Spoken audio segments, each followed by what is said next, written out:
Too late. Yeah. Okay, I'm going to have to do it again. 6, 7, 8. Who will be That's missing? fine. I'll read a little longer than usual just to give you time. Okay. Okay. So welcome. And Tom. We'll be listening on the live video. We are going to continue reading Stephen Hero today, and we are starting on my edition. It's page 35, and it's listed as chapter 16, which is a good way to remind us that this book was, as the rumor has it, thrown into the fire and rescued. And so there are pages and chapters missing from the original version. That's it. So that's why we're on starting on chapter 16, page 32, because of all the missing things there. There we go. We got a reading list. So I shall begin. Their eminences of the Holy College are hardly more scrupulous solitaries during the ballot for Christ Vicar than was Stephen at this time. He wrote a great deal of verse, and in default of any better contrivance, his verse allowed him to combine the offices of penitent and confessor. He sought in his verses to fix the most elusive of his moods. He put his lines together, not word by word, but letter by letter. He read Blake and Rimbaud on the values of letters and even permuted, and combined the 5 vowels to construct cries for primitive emotions. To none of his formerest fervors had he given himself with such a whole heart as to this fervor. The monk now seemed to him no more than half the artist. He persuaded himself that it is necessary for the artist to labor incessantly at his art if he wishes to express completely even the simplest conception. And he believed that every moment of inspiration must be paid for in advance. He was not convinced of the truth of the saying, poeta nascitur non fit. The poet is born, not made. But he was quite sure of the truth of this, at least. Poema fit non nascitur. The poem is made, not born.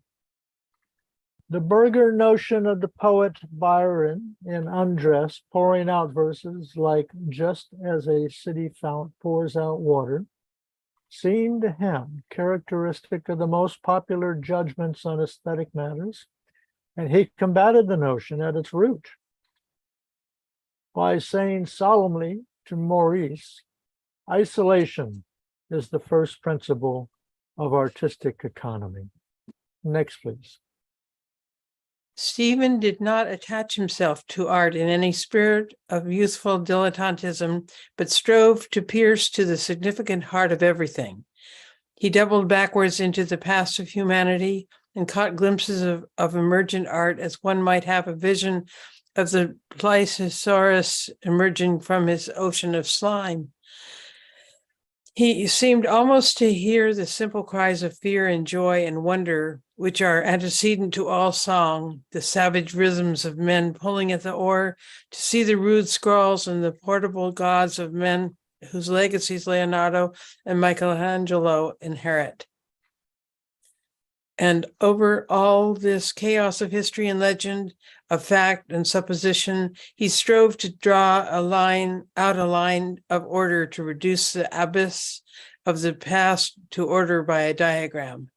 The treatises which were recommended to him he found valueless and trifling. The Laocoon Lessing irritated him. He wondered how the world could accept as valuable contributions such fanciful generalizations. What finer certitude could be attained by the artist if he believed that ancient art was plastic and that modern art was pictorial? Ancient art in this context, meaning art between the Balkans and the Morea, and the modern art, meaning art anywhere between the Caucasus and the Atlantic except in the Sacrosanct region. Next, please. A great contempt devoured him for the critics who considered Greek and classical interchangeable terms.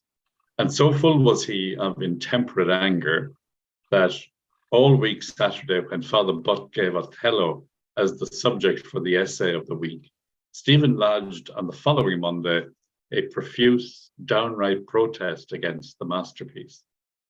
The young men in the class laughed, and Stephen, as he looked contemptuously at their laughing faces, thought of a self-submersive reptile. No one would listen to his theories. No one was interested in art. The young men of the college regarded art as a continental vice, and they said, in effect, if we must have art, are there not enough subjects in Holy Writ? For an artist with them was a man who painted pictures. It was a bad sign for a young man to show interest in anything but his examinations or his prospective job. It was all very well to be able to talk about it, but really, art was all rot. Besides, it was probably immoral. They knew, or at least they had heard, about studios. They didn't want that kind of thing in their country. Talk about beauty, talk about rhythms, talk about aesthetic. They knew what all that fine talk covered. One day, a big countrified student came over to Stephen and asked, "Tell us, aren't you an artist?" Stephen gazed at the idea-proof young man without answering. "Because if you are, why don't you wear your hair long?" Few bystanders laughed at this, and Stephen wondered for which of the learned professions the young man's father designed him. Next, please. In spite of his surroundings, Steve continued his labours of research, and all the more ardently since he imagined they had been put under ban. It was part of that irredactable egoism, which he was afterwards to call Redeemer, that he conceived converging to him the deeds and thoughts of his microcosm. In the mind of youth medieval, that it is so divining of it, is the mind of youth medieval, that it is so divining of intrigue, field sports, or their equivalent in the world of mentality, or perhaps the most effective cure, and Anglo-Saxon educators favour rather than a system of hardy brutality. But for this fantastic idealist, eluding the grunting booted apparition with a bound, the mimic warfare was no less ludicrous than unequal in the ground chosen to his disadvantage. Behind a rapidly indurating shield, the sensitive answered, "Let the pack of enmities come tumbling and sniffing to my highlands after their game."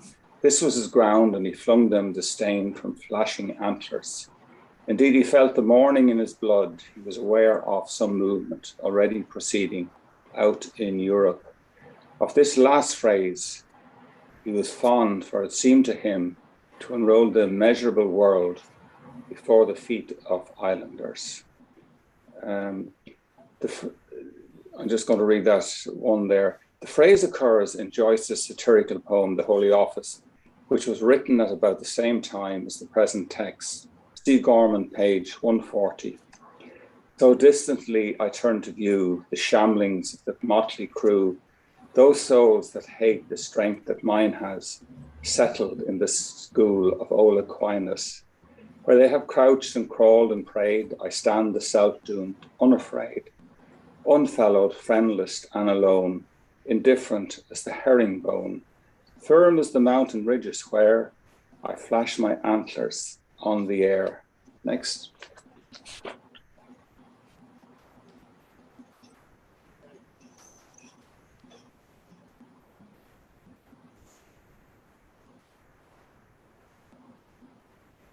Joan, are you there?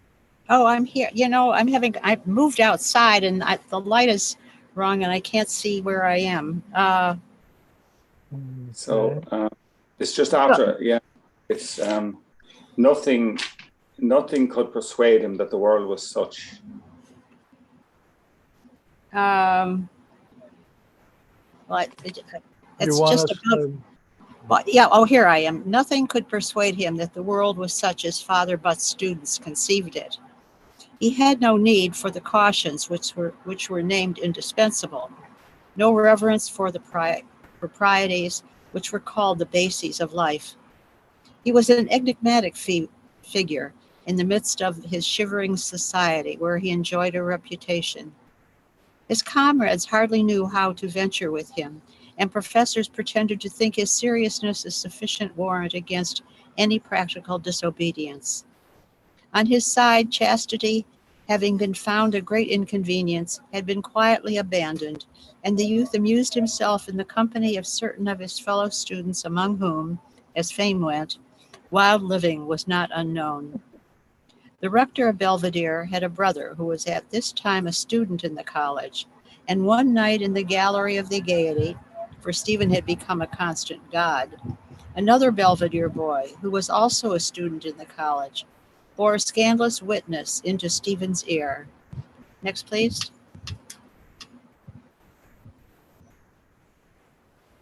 I say, Daedalus, well, I wonder what McNally would say if he met his brother, you know, the fella in the college. Yes, now I have to skip down a bit. I saw him in Stephen's the other day, just thinking if McNally saw him. The informant paused, and then, afraid of over-implication, and with an air of a connoisseur, he added seriously, of course she was all right. Every evening after tea, Stephen left his house and set out for the city, Morris at his side. The elder smoked cigarettes and the younger ate lemon drops, and aided by these animal comforts, they beguiled the long journey with philosophic discourse. Morris was a very attentive person, and one evening he told Stephen that he was keeping a diary of their conversations. Stephen asked to see the diary, but Morris said it would be time enough for that at the end of the first year. Neither of the youths had the least suspicion of themselves. They both looked upon life with frank, curious eyes. Morris naturally serving himself with Stephen's vision when his own was deficient, and they both felt that it was impossible to arrive at the sane understanding of so-called mysteries if only one had patience enough. On their way in every evening, the heights of argument were traversed, and the younger boy aided the elder bravely in the building of an entire science of aesthetic. They spoke to each other very decisively, and Stephen found Morris very useful for raising objections. When they came to the gate of the library, they used to stand to finish some branch of their subject, and often the discussion was so protracted that Stephen would decide that it was too late to go in to read, and so they would set their faces for Clontarf and return in the same manner. Stephen, after certain hesitation, showed Morris the first fruits of his verse, and Morris asked who the woman was. Stephen looked a little vaguely before answering, and in the end had to answer that he didn't know who she was. To this unknown verses were now regularly inscribed, and it seemed that the evil dream of love which Stephen chose to commemorate in these verses lay vertically under the world, now in a season of damp violet mist. He had abandoned his Madonna, he had forsaken his word, and he had withdrawn. Next, please. That's you, Joe. Thank you.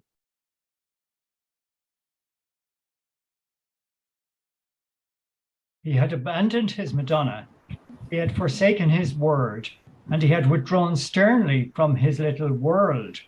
And surely it was not wonderful that his solitude should propel him to frenetic outbursts of a young man's passion and to outbursts of loneliness. This quality of the mind, which so reveals itself, is called, when incorrigible, a decadence. But if we are to take a general view of life, the world we cannot but see as a process to life through corruption.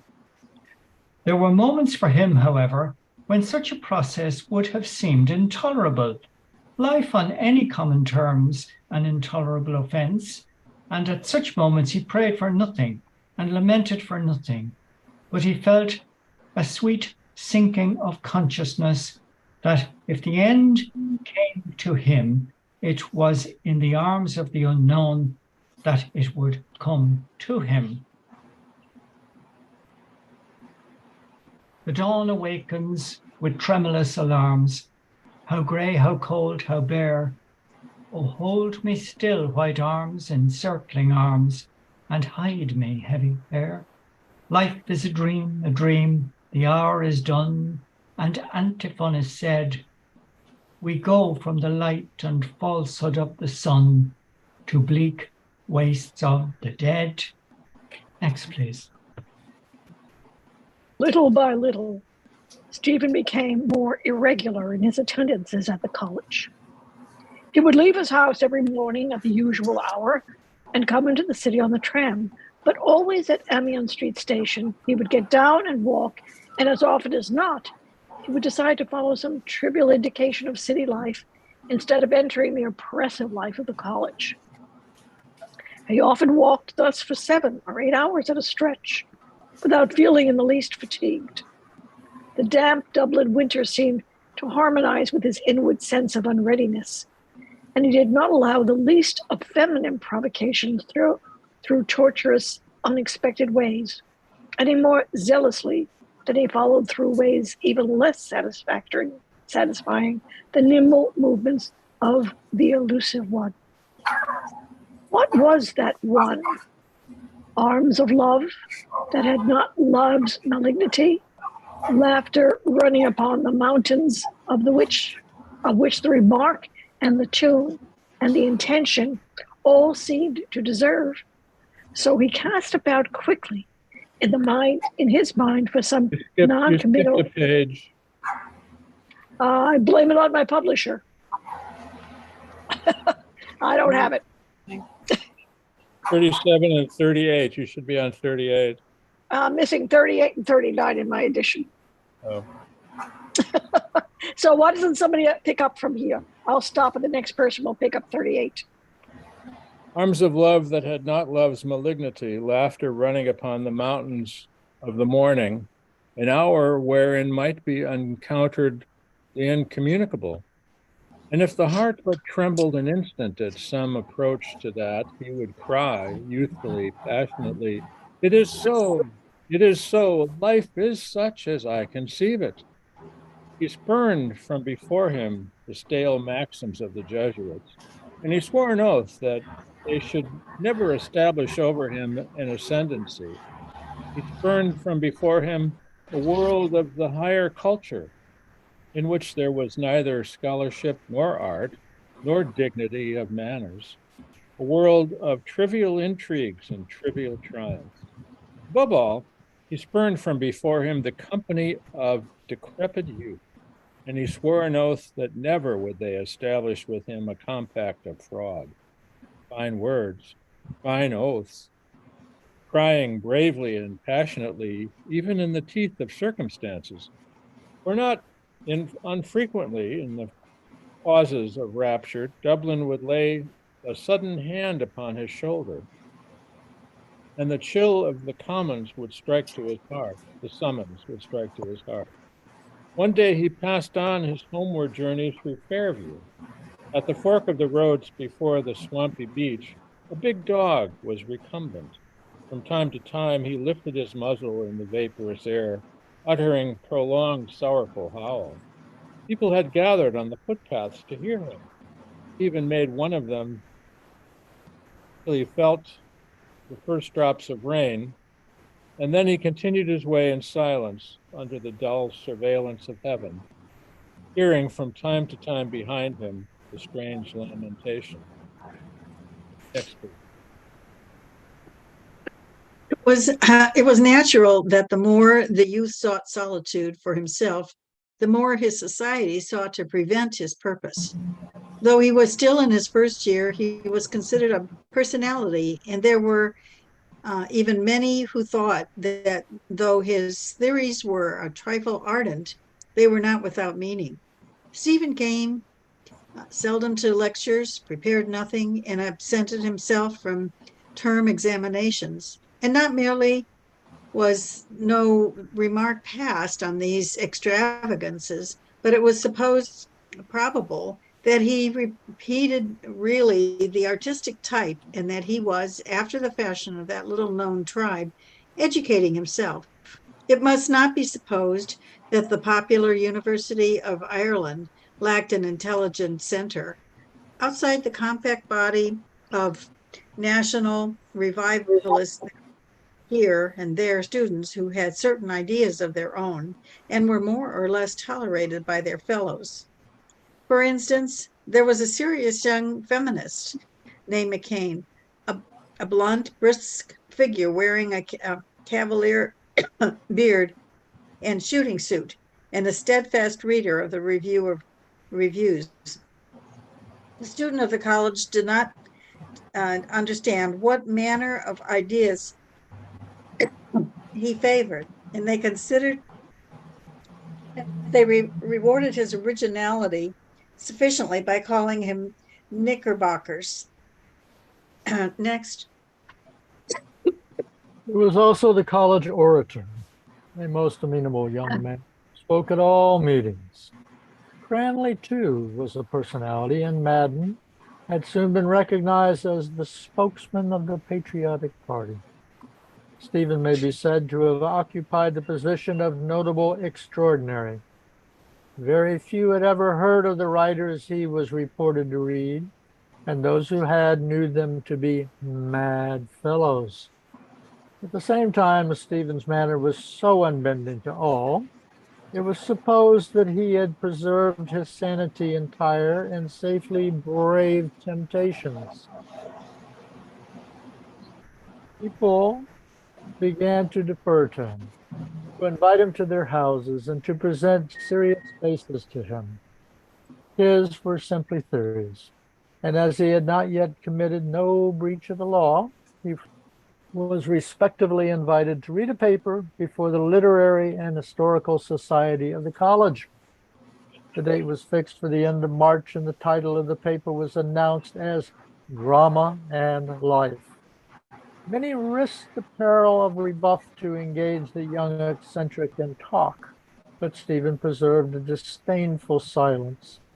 One night, as he was returning from a party, a reporter from one of the Dublin papers, who had been introduced that evening to the prodigy, approached him, and after a few exchanges said to him tentatively, "I was reading that right.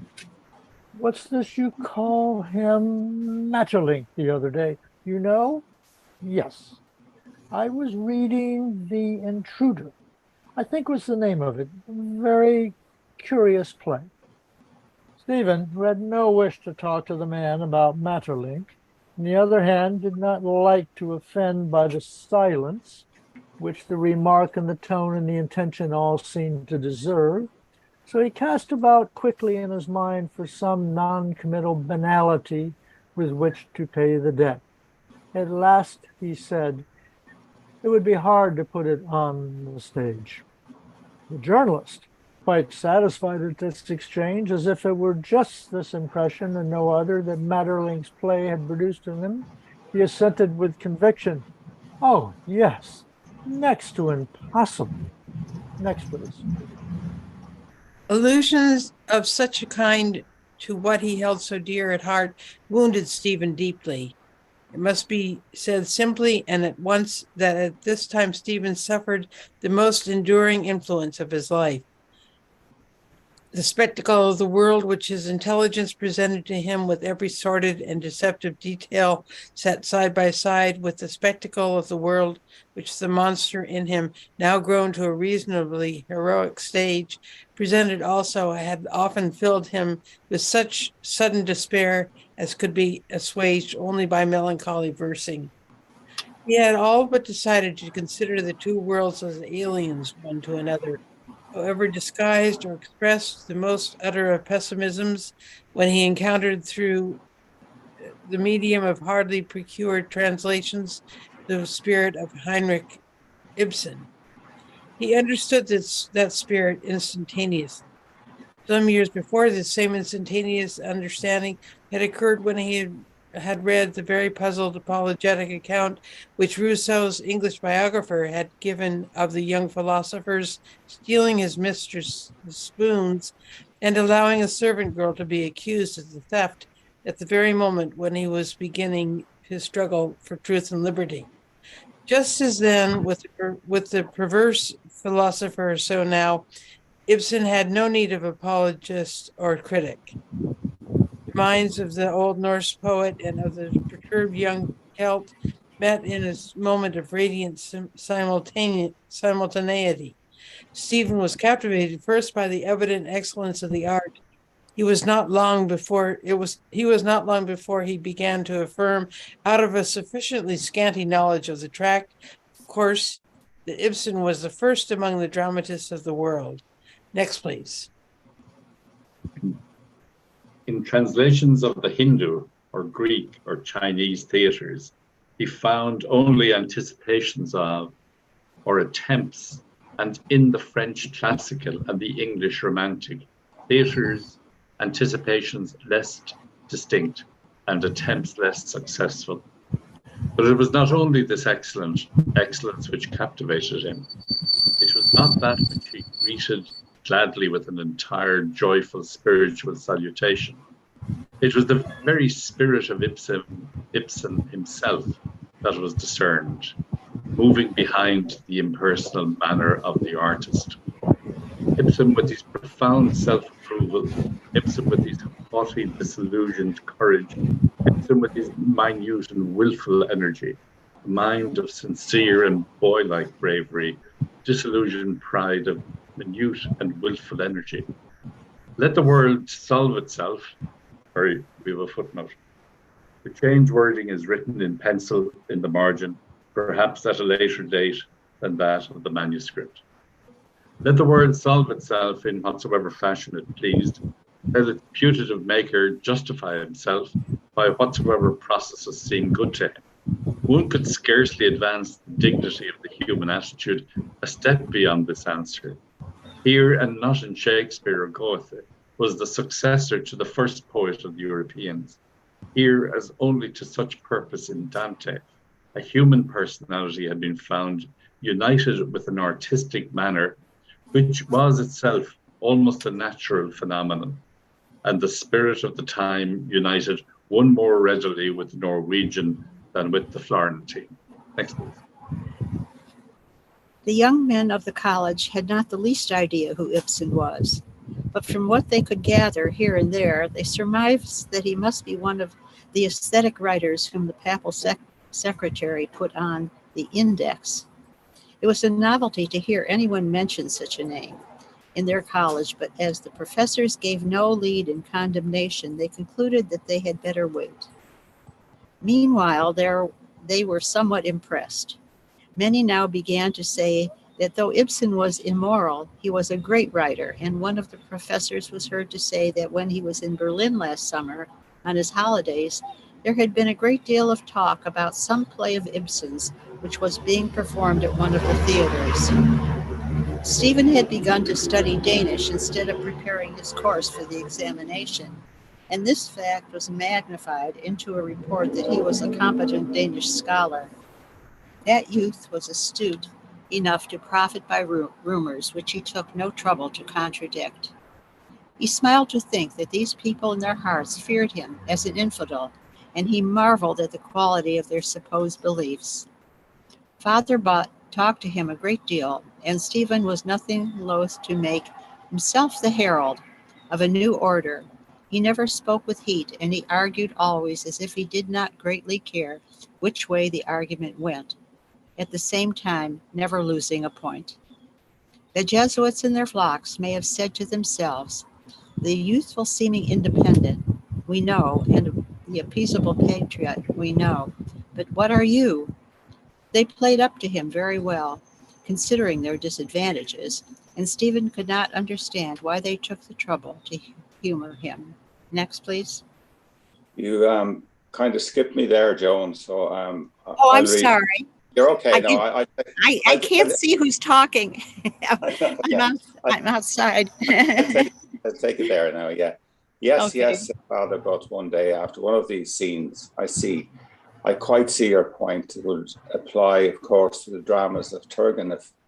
Stephen had read and admired certain translations of Turgenev's novels and stories, and he asked, therefore, with a genuine note in his voice, "Do you mean his novels?"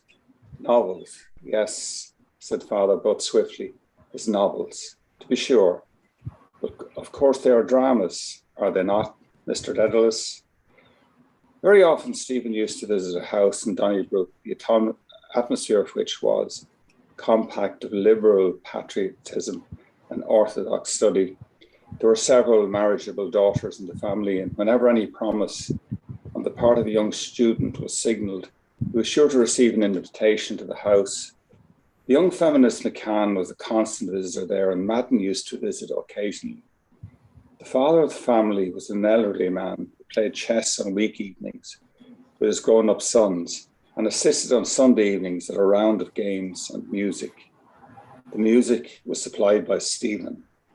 There was an old piano in the room, and when the room was tired of games, one of the daughters used to come over smilingly to Stephen and ask him to sing them some of his beautiful songs. The keys of the piano were worn away, and sometimes the notes would not sound, but the tone was soft and mellow, and Stephen used to sit down and sing his beautiful songs to the polite, tired, unmusical audience. The songs, for him at least, were really beautiful. The old country songs of England and the elegant songs of the Elizabethans. The moral of these songs was sometimes a little dubious, and Stephen's ear used to catch at once the note of qualification in the applause that followed them. The studious daughters found these songs very quaint, but Mr. Daniel said that Stephen should sing operatic music if he wanted to have his voice heard properly. In spite of the entire absence of sympathy between the circle and himself, Stephen was very much at ease in it, and he was, as they bade him be, very much at home. And he sat on the sofa, counting the lumps of horsehair with the ends of his fingers and listening to the conversation. Next.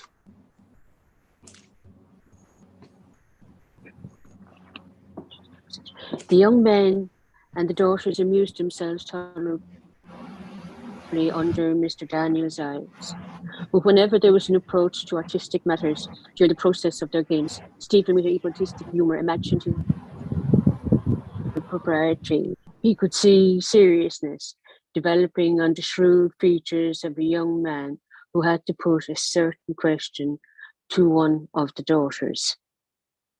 "I suppose it's my turn now. Well, let me see." And here he became as serious as a young man who has been laughing very much for a full 5 minutes can become. "Who is your favourite poet, Annie?" Annie thought for a moment. There was a pause. Annie and the young men were doing the same course. "German, yes." Annie thought for another few moments while the table waited to be edified. "I think Goethe." McCann used very often to organise charades, in which he used to take the most violent parts. The charades were very farcical, and everybody took his part with goodwill.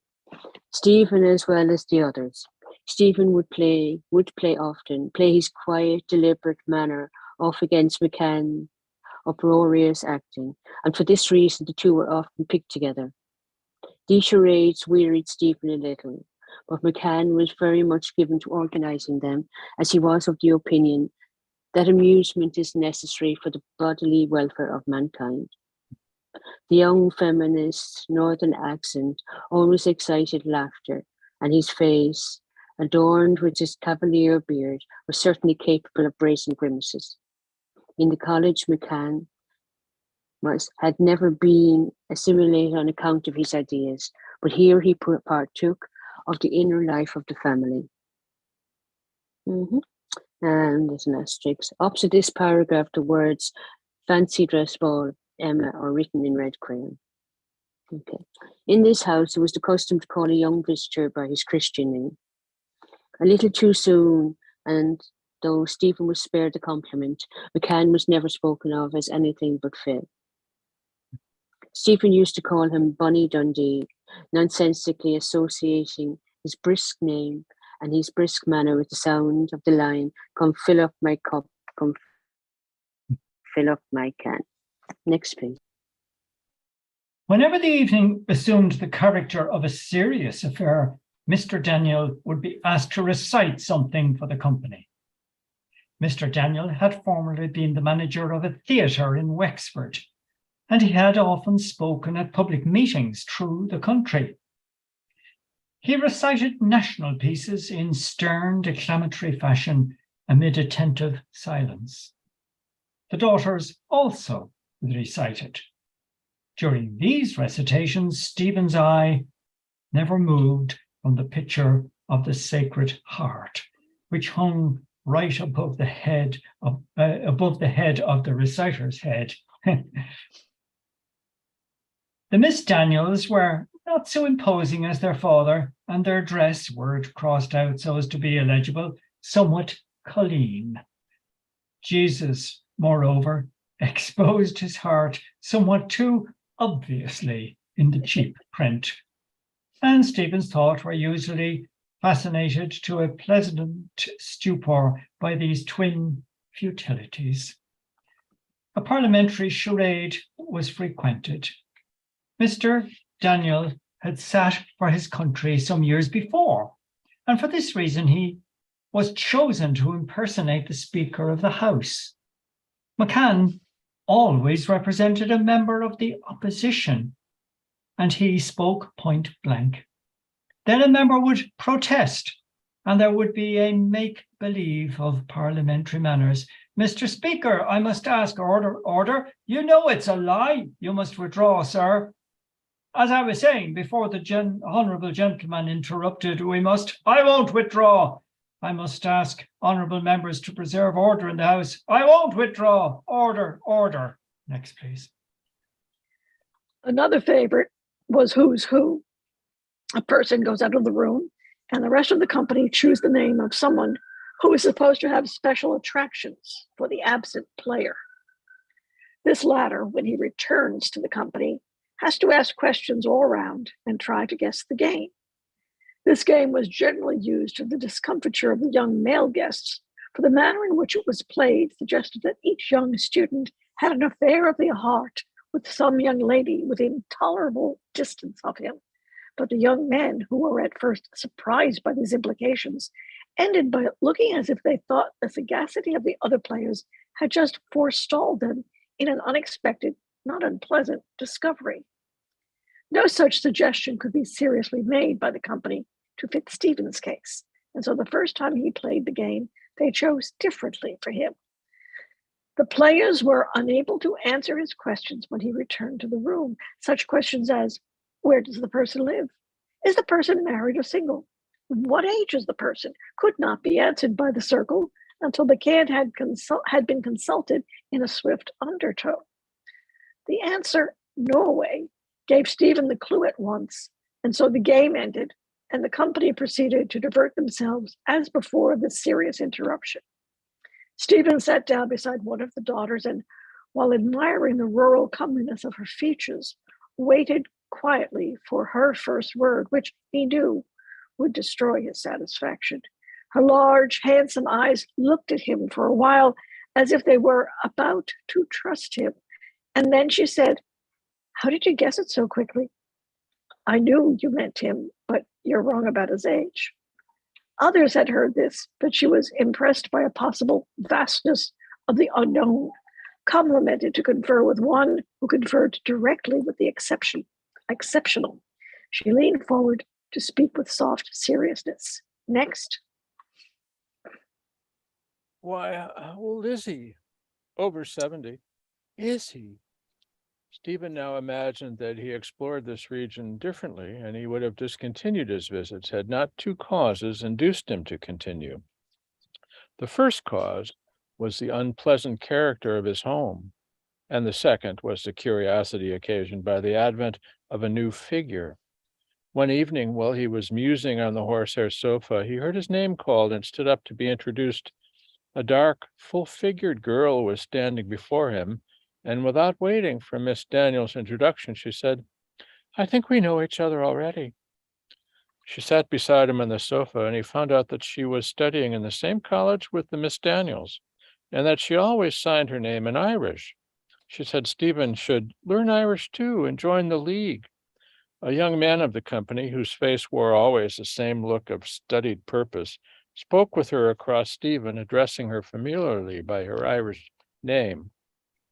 Stephen therefore spoke very formally and always addressed her as Miss Cleary. She seemed on her part to include him in the general scheme of her nationalizing charm, and when he helped her into her jacket, she allowed his hands to rest for a moment against the warm flesh of her shoulders. Mhm. Shall we continue? Chapter 17. Stephen's home life had by this time grown sufficiently unpleasant. The direction of his development was against the stream of tendency of his family. The evening walks with Morris had been prohibited, for it had become evident that Stephen was corrupting his brother to idle habits. Stephen was harassed very much by enquiries as to his progress at the college, and Mr. Dedalus, meditating upon the evasive answers, had begun to express a fear that his son was falling into bad company. The youth was given to understand that if he did not succeed brilliantly at the coming examination, his career at the university would come to a close.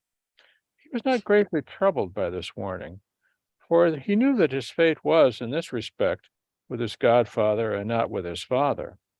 He felt that the moments of his youth were too precious to be wasted in a dull mechanical endeavor, and he determined, whatever came of it, execute his intentions to the end.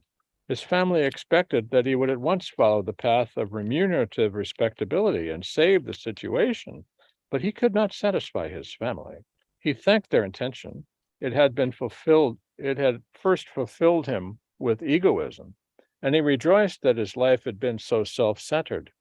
He felt, however, that there were activities which it would be a peril to postpone. Next.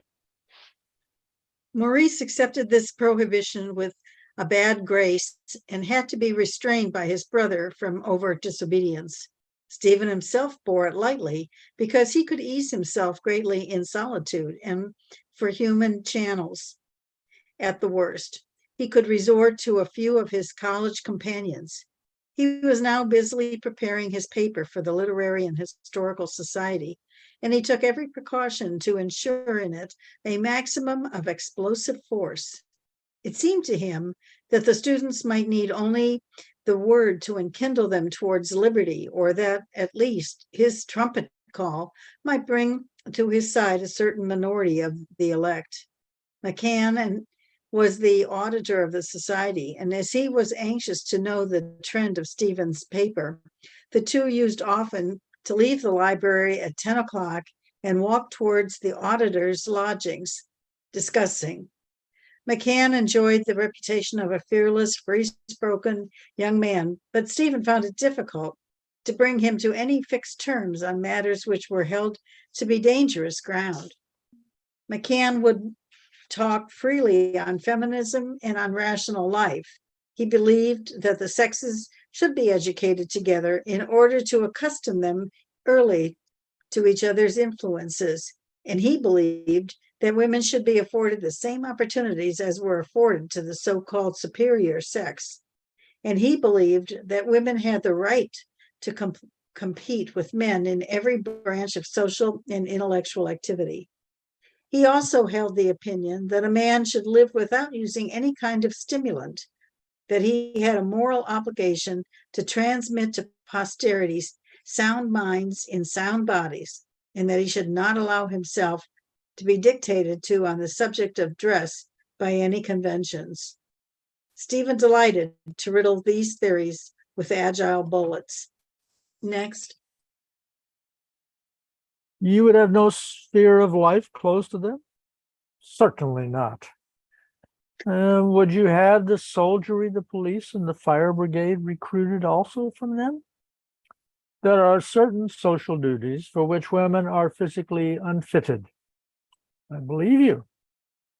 At the same time, they should be allowed to follow any civil profession for which they have an aptitude. Doctors and lawyers? Certainly. And what about the third learned profession? How do you mean? Do you think they would make good confessors? You are flippant. The church does not allow women to enter the priesthood. Oh, the church. Whenever the conversation reached this point, McCann refused to follow it further. The discussion usually ended in an impasse, a deadlock. But you go mountain climbing in search of fresh air? Yes. And bathing in the summertime? Yes. And surely the mountain air and salt water act as stimulants? Natural stimulants, yes. What do you call an unnatural stimulant? Intoxicating drinks. But they're produced from natural vegetable substances, aren't they? Perhaps, but by an unnatural process. Then you regard a brewer as a high thaumaturgist? Intoxicating drinks are manufactured to satisfy artificially induced appetites. Man in the normal condition has no need of such props to life. Next, please. Give me an example of man in which you, a man in what you call the normal condition, a man who lives a healthy, natural life. Yourself? Yes. Do you then represent normal humanity? I do. Then is normal humanity short-sighted and tone deaf? Tone deaf? Yes, I think you are tone deaf. I like to hear music. What music? All music. But you cannot distinguish one air from another. No, I can recognize some airs. For instance, I can recognize God Save the Queen, perhaps because all the people stand up and take off their hats. Well, admit that my ear is a little defective. And your eyes, they too. Then how do you represent normal humanity? In my manner of life. Your wants and manner in which you satisfy them, is it? Exactly. And what are your wants? Air and food. Have you any subsidiary ones? The acquisition of knowledge. And you need also religious comforts? Maybe so at times. And women at times? Never. This last word was uttered with a moral snap of the jaws and in such a businesslike tone of voice that Stephen burst out into a fit of laughter.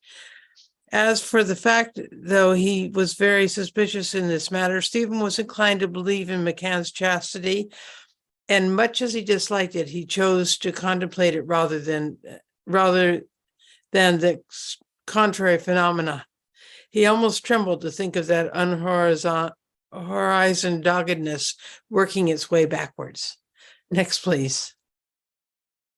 McCann's insistence on a righteous life and his condemnation of license as a sin against the future both annoyed and stung Stephen.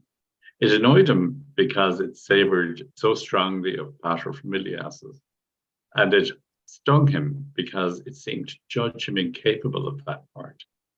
In McCann's mouth, he considered it unjust and unnatural, so he fell back on a sentence of Bacon's. The care of posterity, he quoted, is greatest in them that have no posterity. And for the rest, he said that he could not understand what right the future had to hinder him from any passionate exertions in the present. That is not the teaching of Ibsen, said McCann. Teaching? Cried Stephen. The moral of Ghosts is just the opposite of what you say. You regard a play as a scientific document. Ghosts teaches self-repression. Oh, Jesus, said Stephen in agony. This is my lodging, said McCann, halting at the gate. I must go in. You have connected Ibsen and Eno's fruit salt forever in my mind, said Stephen. Daedalus, said the auditor crisply, you're a good fellow, but you have yet to learn the dignity of altruism and the responsibility of the human individual. Stephen had decided to address himself to Madden to ascertain where Miss Cleary was to be found. He set about this task carefully. Madden and he were often together, but their conversations were rarely serious, and though the rustic mind of one was very forcibly impressed by the metropolitanism of the other, both young men were on relations of affectionate familiarity. Madden, who had previously tried in vain to infect Stephen with nationalistic fever, was surprised to hear these overtures of his friend. He was delighted at the prospect of making such a convert, and he began to appeal eloquently to the sense of justice. Stephen allowed his critical faculty a rest. Next, please. The so desired community for the realizing of which Madden sought to engage his personal force seemed to him anything but ideal, and the liberation which would have satisfied Madden would by no means have satisfied him. The Roman, not the Sassanach, was for him the tyrant of the islanders, and so deeply had the tyranny eaten into all souls that the intelligence, first overborne so arrogantly, was now eager to prove that arrogance its friend. The watch cry was faith and fatherland, a sacred word in that world of cleverly inflammable enthusiasms.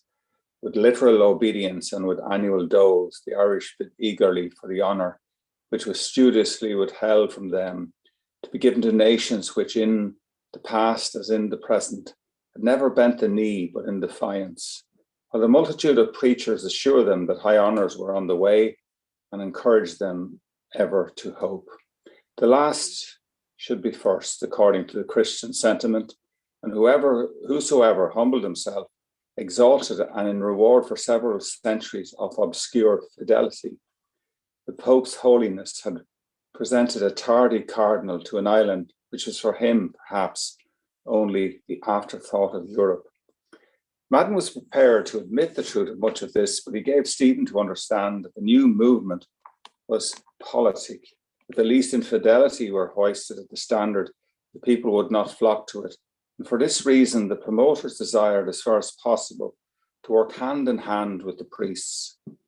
Stephen objected that this working hand in hand with the priests had over and over again ruined the chances of revolutions.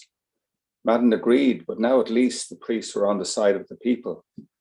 Do you not see, said Stephen, that they encourage the study of Irish, that their flocks may be more safely protected from the wolves of disbelief?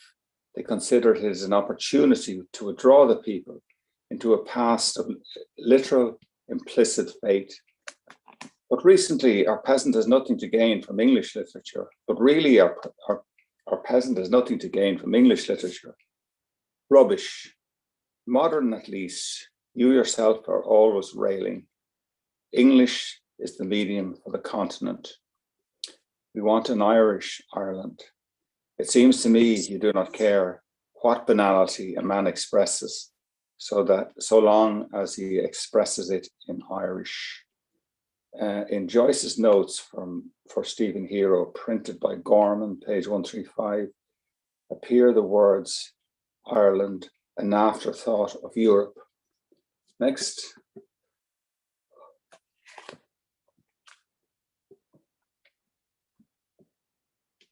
Joan, you're gonna have to unmute yourself.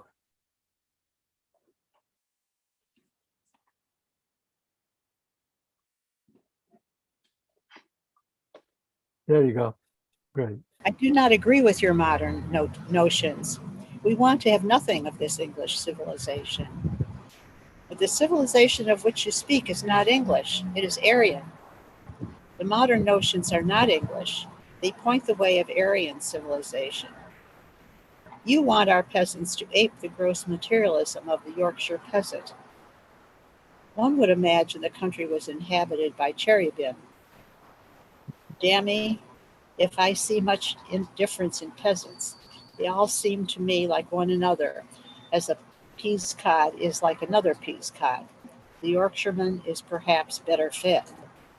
Of course you despise the peasant, because you live in the city. I don't despise his office in the least. but you despise him. He's not clever enough for you. Now you know, Madam Madden, that's nonsense. To begin, he's as cute as a fox. Try to pass a false coin on him and you'll see. But his cleverness is all of a low order. I really don't think that the Irish peasant represents a very admirable type of culture. That's you all out. Of course you sneer at him, because he's not up to date and leads a simple life. Yes, a life of dull routine, the calculation of coppers, the weekly debauch, and the weekly piety. A life lived in the cunning and fear between the shadows of the parish chapel and the asylum. The life of a great city like London seems to you better. The English intelligence of an English city is not perhaps at the very high level, but at least it is higher than the mental swamp of the Irish peasant. And what about the two as moral beings? Well, the Irish are noted for at least one virtue all the world over. Oh, I know it's coming now, but it's a fact. They are chaste. To be sure, you like to run down your own people at every hand's turn, but you can't accuse them. Very good, you are partly right. I fully recognize that my countrymen have not yet advanced as far as the machinery of Parisian harlotry. Because, next please. Because they can do it by hand, that's why. Good God, you don't mean to say you think. My good youth, I know what I'm saying is true, and so do you. And so do you know it. Ask Father Pat, and ask Dr. Tisbury, and ask Dr. Thatbody. I was at school, and you were at school, and that's enough about it. Oh, Daedalus. This accusation laid a silence on the conversation, and then Madden spoke. Well, if these are your ideas, I don't see what you want coming to me and talking about learning Irish. I would like to learn it as a language, said Stephen Lionel. At least I would like to see first. So you admit you are an Irishman after all, and not one of the Rad Garrison. Of course I do. And don't you think that every Irishman worthy of the name should be able to speak his native tongue? I really don't know. And don't you think that we as a race have a right to be free? Oh, don't ask me such questions, Madden. You can use these phrases of the platform, but I can't. But surely you have some political opinions, man. I'm going to think them out. I'm an artist, don't you see? Do you believe that I am? Oh, yes, I know you are. Very well, then. How the devil can you expect me to settle everything all at once? Give me time. Next, please. So it was decided that Stephen was to begin a course of lessons in Irish. He bought the O'Gromies primers published by the Gaelic League, but refused either to pay a subscription to the league or to wear the badge in his buttonhole. He had found out what he had desired, namely that the class in which Miss Cleary was did not seem opposed to this new freak of his. Mr. Casey taught him a few southern songs in Irish and always raised a glass to Stephen, saying champagne instead of good health. Mrs. Daedalus was probably pleased, for she thought that the superintendence of priests and the society of harmless enthusiasts might succeed in influencing her son in the she had begun to fear for him. Morris said nothing and asked no questions. He did not understand what made his brother associate with the Patriots, and he did not believe that the study of Irish seemed in any way useful to Stephen, but he was silent and waited. Mr. Daedalus said he did not mind his son's learning the language, so long as it did not keep him from his legitimate work. One evening when Morris came back from school, he brought with him the news that the retreat would begin in 3 days' time. This news suddenly delivered delivered showed Stephen his position. He could hardly believe that in a year his point of view had changed so completely. Only 12 months ago, he had been clamoring for forgiveness and promising endless penances. He could hardly believe that it was no other than he who had clung so fiercely to the sole means of salvation which the church vouchsafes to her guilty children. He marveled at the terror which had then possessed him. One evening during the retreat, he asked his brother what kind of sermons the priest was giving. The two were standing together, looking into the window of a stationer's shop, and it was a picture of St. Anthony in the window which had led to the questions. Morris smiled broadly as he answered, "Hell today." Next, please. And what kind of a sermon was it?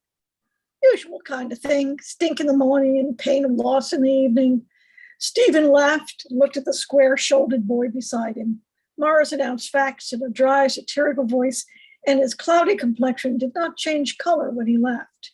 He made Stephen think of the pictures in Silas Verney, his somber gravity, his careful cleansing of his much-worn clothes, and the premature disillusionment of his manner all suggested the human vesture of some spiritual or philosophic problem transplanted from Holland.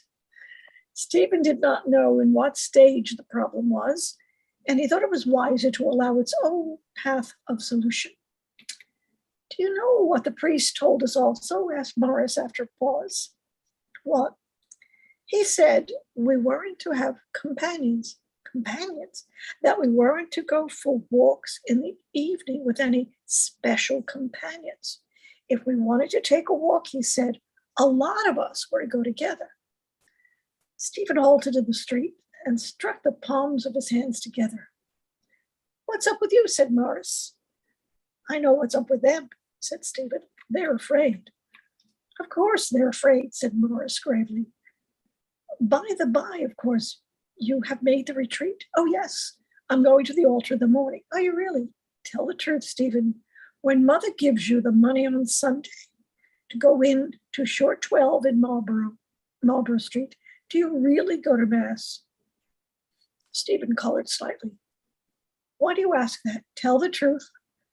"No, I don't." "And where do you go?" "Oh, anywhere about the town."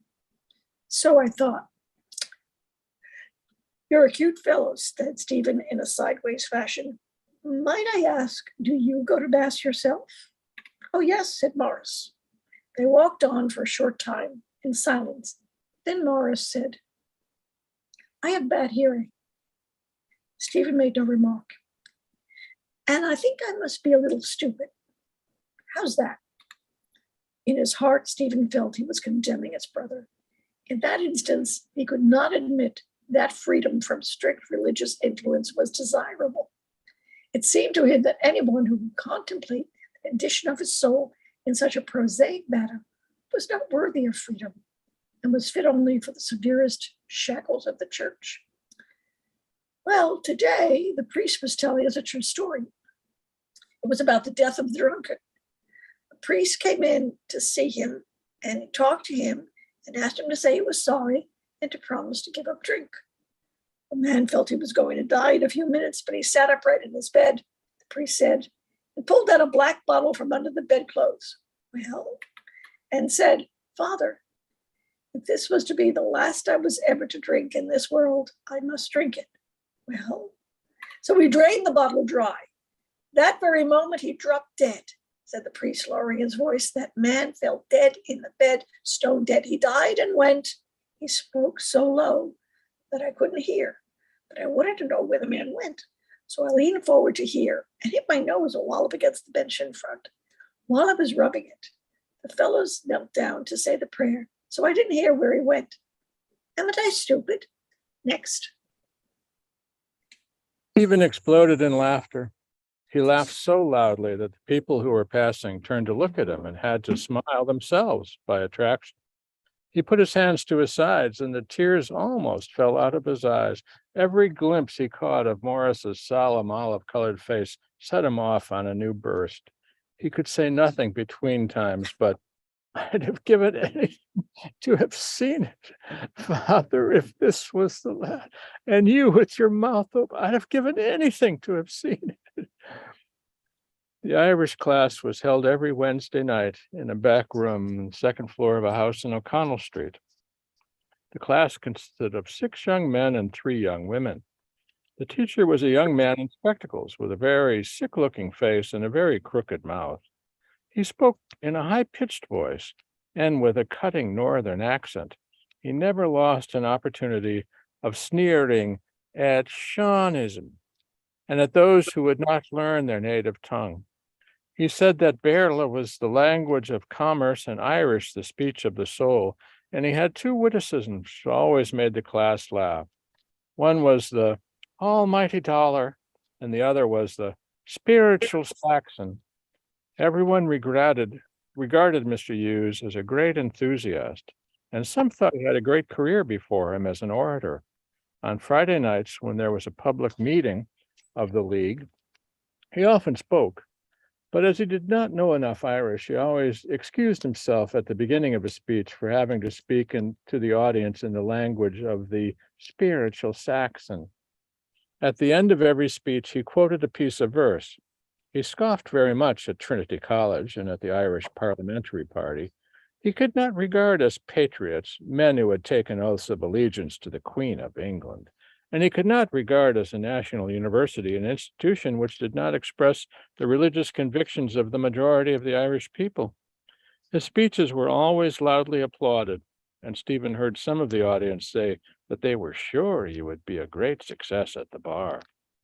On inquiry, Stephen found that Hughes, who was the son of a national solicitor in Armagh, was a law student at the King's Inn.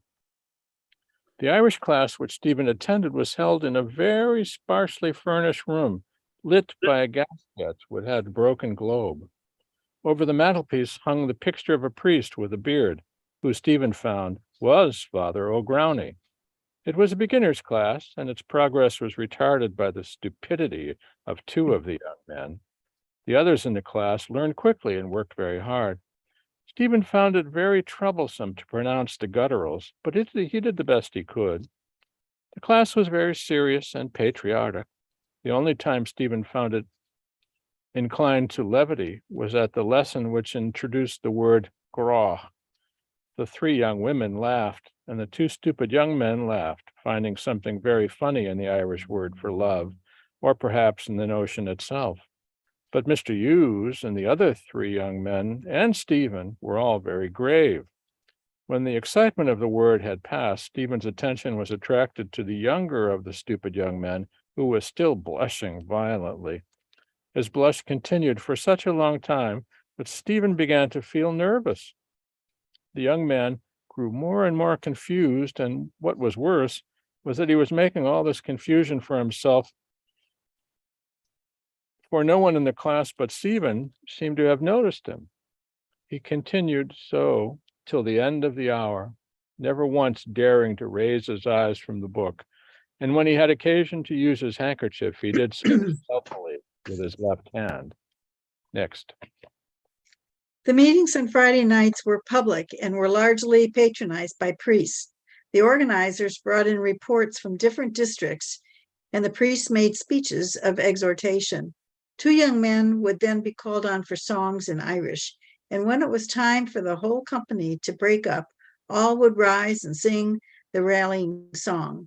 The young women would then begin to chatter while their cavaliers helped them into their jackets. A very stout, black-bearded citizen who always wore a wide-awake hat and a long, bright green muffler was a constant figure at these meetings. Footnote, this is Michael Cusack, the citizen of Ulysses and founder of the Gaelic Athletic Association. When the company was going home, he was usually to be seen surrounded by a circle of young men who looked very meager about his bulk. He had the voice of an ox, and he could be heard at a great distance, criticizing, denouncing, and scoffing.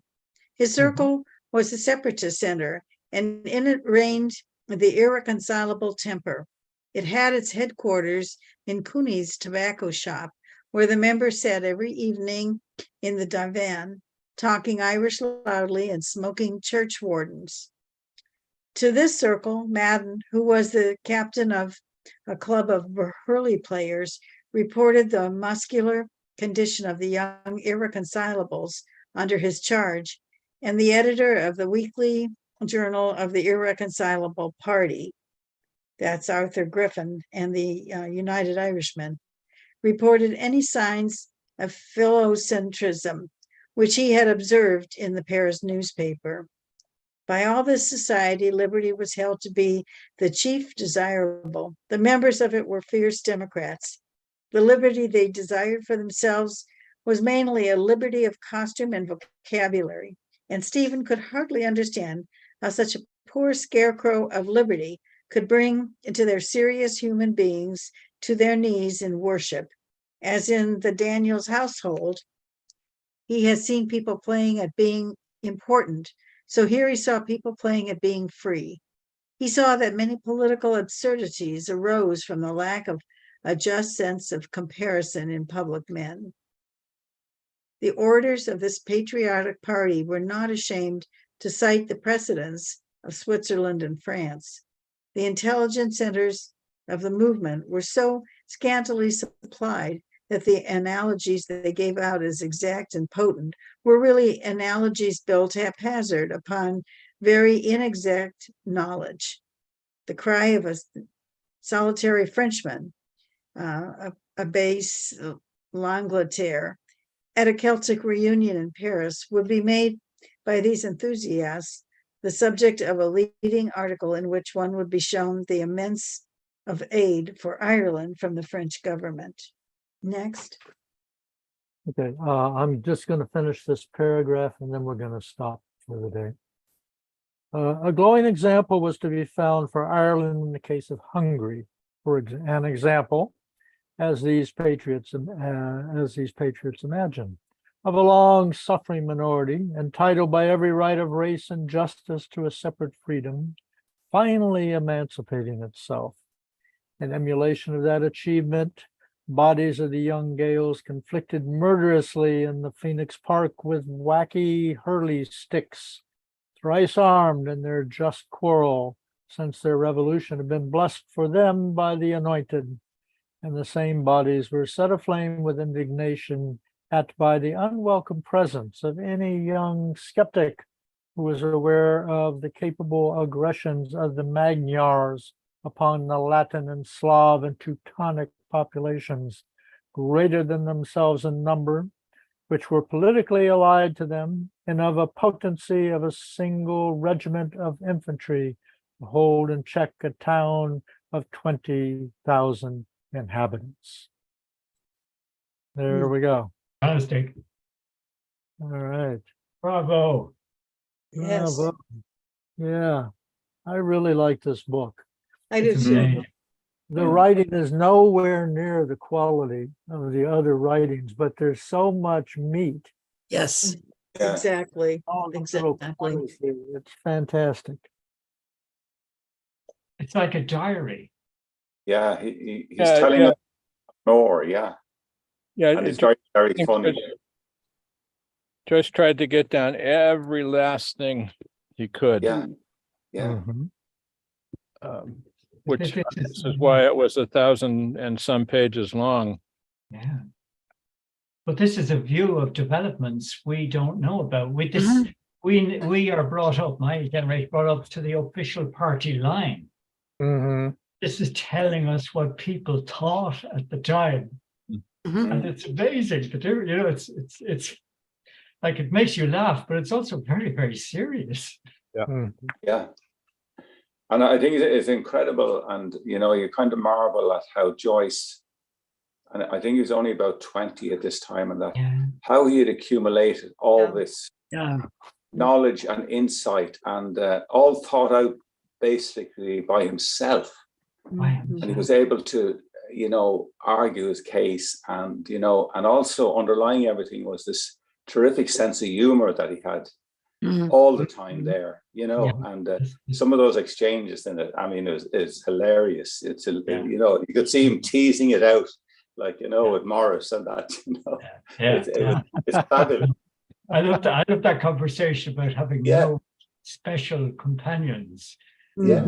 So, and the word female is not mentioned, you know, like special companion is what my psychiatrist calls my cat. You know, Emotional support animal. you know, and you know, I could hear a priest talking for an hour in school and not mentioning the word girl or woman. Yeah. Yeah, but there is a discussion of the rights of women, which I thought was interesting. It's amazing. Yeah, Yeah, it articulates the equality that women sought. Yeah. Yeah, that's McCann, his friend McCann, Yeah, the feminist. yeah. You know, I had a different take on that special companion. I thought he might have been talking about other boys.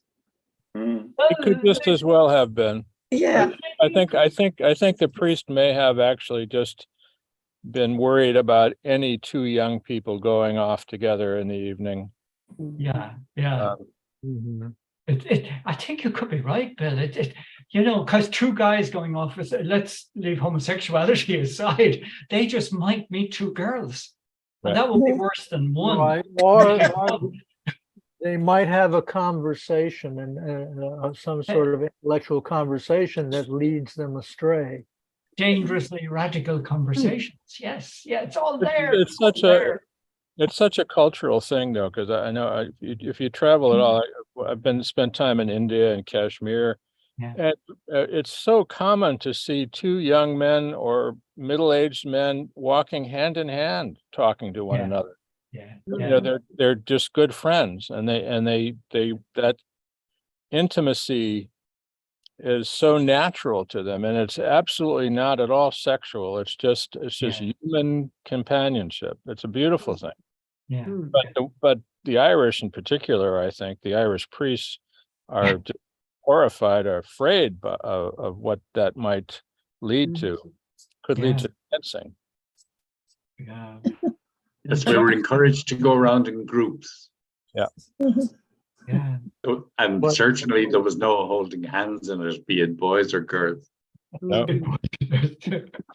I remember, like, we used to be cautioned against the dangers of mixed teenage dancing. Oh, yeah. If you think about it, what are the alternatives to mixed dancing?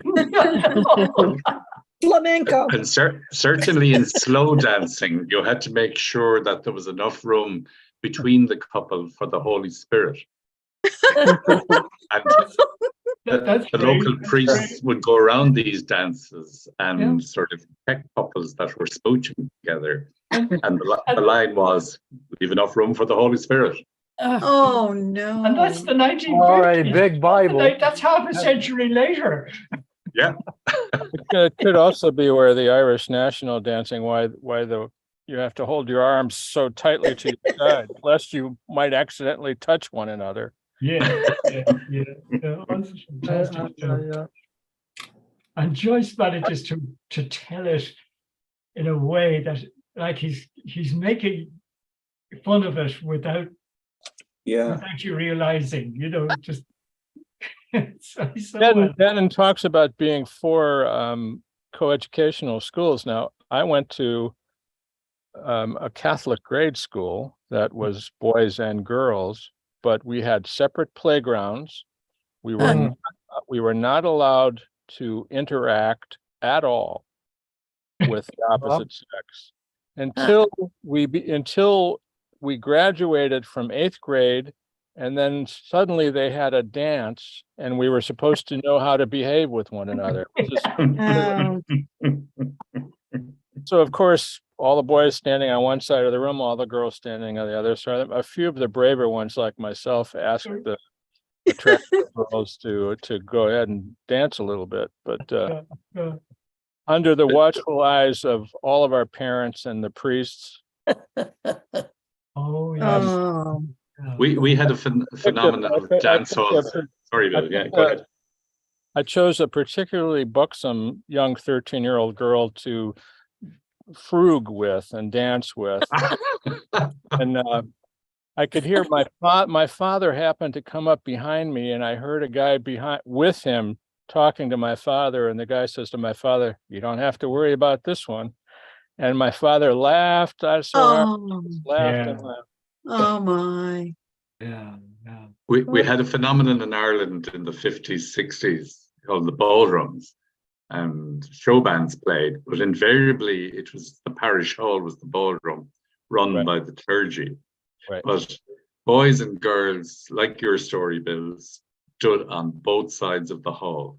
Mhm. And at the end of a set of music, then the boys would sort of gravitate across the hallway and in their best country accents say, "You want to dance?" And if you were really serious, you'd say, "Would you like to have a mineral?" And a mineral was a soft drink. But that was very serious. Okay.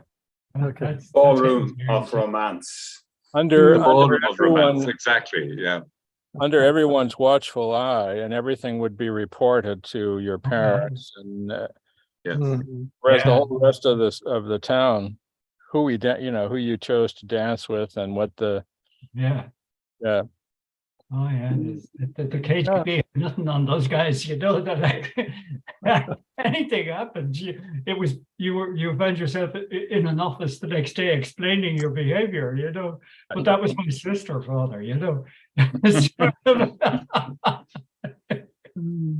And all those bands became household names, you know, and their kind of thing was send them home sweating, you know. Oh, Yeah, the parish hall and the show band is what replaced the crossroad dances yeah, that were banned by the church. yeah. Ah, Sadly. well, you know, in Or the 2000, house dance party, that was also looked down upon by the church. You couldn't have a house dance. You had to just go to the parish hall where the priest could keep an eye on you. the KGB could report on it. well, you know, in 2016, I actually went to Columbus, Ohio. This was in May and June 2016, and I was doing a dance journey where I go to these weekend swing and blues dance parties. And I went to Columbus, and it was very interesting because in Columbus, the main dance venue was the basement of one of the parish churches. Okay. And the mothers of the people, actually they made up the food that would be served. So they were kind of watching everything that was going on. But I thought it was very curious that it would be in the church. And the guy who I stayed with, what happens in these dance events is people open up their houses. And I stayed with a fellow who was an incredibly serious Catholic, but loved dancing. So just as a little sign that things do change. But slowly. Mm. On an opposite consideration, I loved his thinking about the importance of solitude, or his insistence that solitude would be his, and that's where he would formulate his thinking. Yeah. And yet he seems to, I think this came up in some other meeting, I think Tom, you were out, that he thrives on, he writes best in chaos, you know, with people around him and endless problems and the rent not paid and no money for food and I'm just finishing this episode, you know. How could you? He didn't live in silence at the end. But he also used, I mean, he needed a sounding board most of his life, whether it be Morris or Cranley or McCann or Madden or eventually Gogarty, Mulligan, you name it, or Nora later in life. And Ezra, and you know, the whole lot, like it's amazing. But it's like I feel like I'm 17 years of age again. Yeah. Oh, Because I Aw. sympathize with this. This is the sort of attitude people had all around me, the sort of like, You were a late developer, Joe, were you? I was what? You must have been a late developer if you were feeling 17. Surely you were feeling this a bit earlier. Well, that I was really thinking about all this talk about the nature of art and Oh, that sort right, of okay. thing, and all the guys at university. I wasn't at university, but my friends were, and they were, they seemed to be there on Friday night, and we'd be out in places. They'd be working out how much money they were going to earn in 3 years' time. Wow. So I would want to study archaeology and all this sort of stuff that you'd never make money at. mm. Yeah. Those aspects. But, I just like the conversation with McCann is fabulous as well, about the stimulant and the natural stimulant. And then he asked, do you then represent normal humanity? yeah. I want to be normal like everyone else. That. And then he keeps pushing him until he's in a corner, kind of. Yeah. And repeat after me. We are all individuals. Those kinds of comments. Repeat after me. Yeah. Mhm. I was very curious about this apparently house entertainment at Mr. Daniels' house. And I guess and they were playing some kind of weird parliamentary game. Charades and parliament. That was charades. And so one of the charades was Parliament Yeah. of some kind. Oh, okay. Yeah. I think that must have been the Sheehies, because Joyce used to go to the Sheehies. Jeez. Right. And Like he had several daughters, and he was quite good at charades, Joyce, and he was kind of, so I think he's describing that, but and great fun there. Yeah. It's something I don't think Americans really know as well as the Irish, the tradition of having a party piece, because you would be expected, you'd expected to participate, you'd expected to have something. Oh, you had to have a game or a song or something. Everybody would have, either you'd do a recitation, or you'd sing a song, or you'd play the piano, or you'd play an instrument. You had to contribute to the evening's entertainment. Yeah, there was no, like back then, there was no radio, even never mind television or computers. There was just nothing. You just had to do it, whatever you could do yourself. And if you could play an instrument, you were in demand. Right. There you go. There you go. Yeah.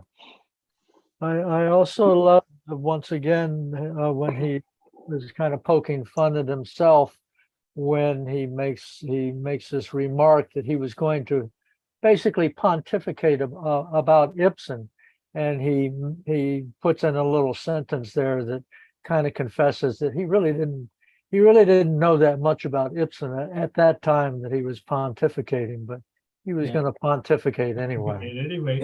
Yeah. Fantastic. Well, yeah, he would not disabuse those who considered him an expert by saying that he wasn't. He would let them admire his scholarship, whether it was real or not. So I'm going to do a little thing here, which is based upon what Bill just said about everyone has to contribute to the party. So you can contribute silence if you like, but I will call on all of you who have not been yakking away with the rest of us to either be silent, and we'll be silent with you for 30 seconds, or you can say something. Take your choice.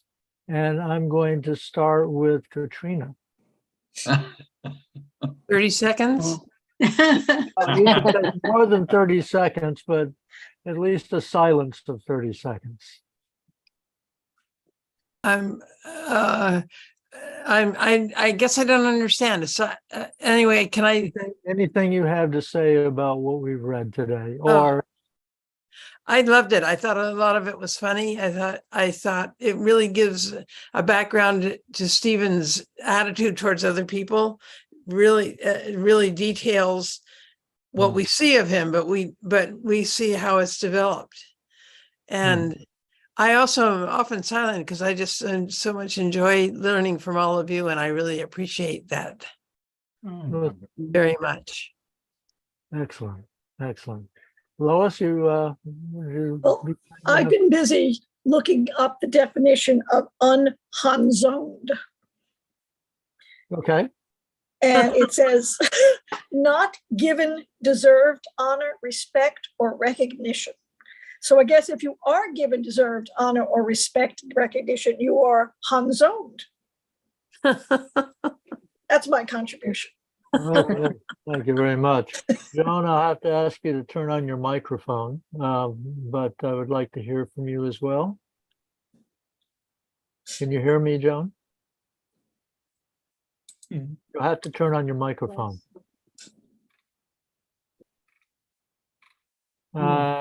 Still, your microphone is off.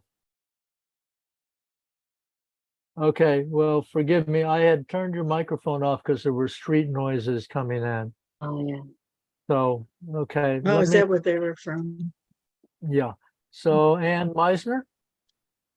Well, it's wonderful to read with the group because you guys, especially the Irish, my mother was from Mayo, so I don't know what the childhood was like. I know the living quarters were 3 stone-walled rooms that you accessed down a dirt path. We went out a door of one and down a path and into the door of another.